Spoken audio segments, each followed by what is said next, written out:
Santiago 1:21-25. Kaya't alisin ninyo ang lahat ng karumihan at ang nalalabing kasamaan, at tanggapin ninyo na may kaamuan ang salitang itinanim, na may kapangyarihang magligtas ng inyong mga kaluluwa. Ngunit maging tagatupad kayo ng salita at hindi tagapakinig lamang, na dinadaya ninyo ang inyong mga sarili.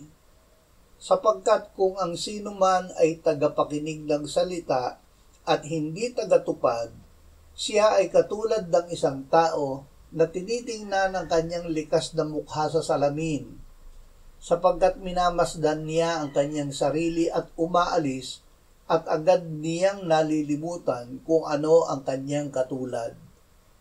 Ngunit ang tumitingin sa sakdal na kautusan, ang kautusan ng kalayaan, at nananatili na hindi tagapakinig na malilimutin, kundi tagatupad na gumagawa, siya ay pagpapalain sa kanyang gawain. Upang mapagpala, ang salita ng Diyos na inilagay ng Espiritu Santo sa ating puso ay kailangan nating isabibig at isagawa. Sa pamamagitan ng bibig ay ipinapahayag natin ang ating pananampalataya. Sa pamamagitan ng ating gawa ay ipinamumuhay natin ang sinabi ng Diyos na kanyang ginagawa at gagawin. Ang gawa ng pananampalataya ay pag-ibig.